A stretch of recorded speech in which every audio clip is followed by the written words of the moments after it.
Dorothy thought for a moment. Then she reached up with her arms and lifted the figure off the pole. The scarecrow was much bigger than Dorothy.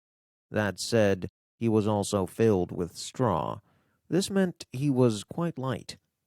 "Thank you very much," said the scarecrow when he had been set down on the ground. "I feel like a new man."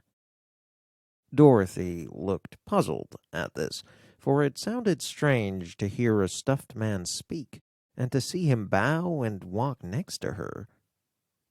"Who are you?" asked the scarecrow, yawning. "And where are you going?" "My name is Dorothy," said the girl, "and I am going to the Emerald City. I wish to ask the Great Oz to send me back to Kansas." "Where is the Emerald City?" the scarecrow asked. "And who is Oz?" "Why, don't you know?" she returned in surprise. "No, I do not. I don't know anything. You see, I am stuffed," the scarecrow said sadly. "That means I have straw where my brains should be. I have no brains at all."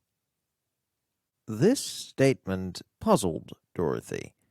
Then she gave him a sad look. "I'm sorry you do not have a brain, Scarecrow." "Do you think," the Scarecrow asked, "that if I go to the Emerald City with you, this Oz guy might give me some brains?" "I don't know," Dorothy answered. "But you may come with me if you like.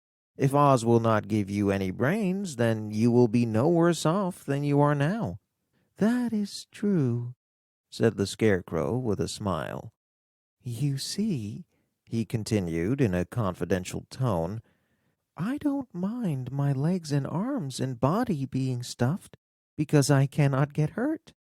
If anyone steps on my toes or pushes me, it doesn't matter, for I can't feel it.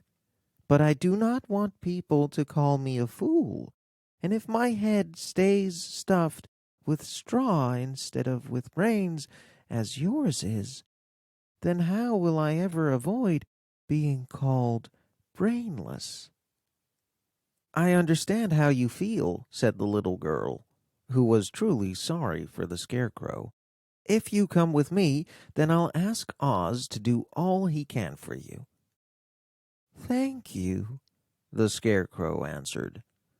Together they walked back to the road. Dorothy helped him over the fence, and then they started along the path of yellow brick towards the Emerald City. Toto did not like their new traveling companion at first.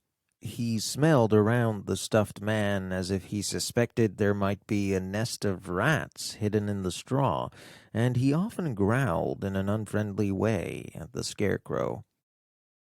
"Don't mind Toto," said Dorothy to her new friend. "He never bites." "Oh, I'm not afraid," replied the scarecrow. "He can't hurt straw. Do let me carry that basket for you. I do not mind it, for I can't get tired. I'll tell you a secret," he continued as he walked along. "There is only one thing in the world I am afraid of." "What is that?" asked Dorothy. "The Munchkin farmer who made you?" "No," answered the scarecrow. "It's a lit match." Chapter 4. The Road Through the Forest. After a few hours, the road became rougher. Walking became harder. It grew so difficult that the scarecrow started to stumble over the uneven yellow bricks. Sometimes the bricks were even broken or missing, leaving big holes in the road. Toto could jump over the holes. Dorothy simply walked around them. The scarecrow, however, had no brains. That is why he walked straight ahead and so stepped into the holes. More than once, the Scarecrow fell down hard. The falls never hurt him, however, and Dorothy would easily help him up. Together they laughed at his clumsiness.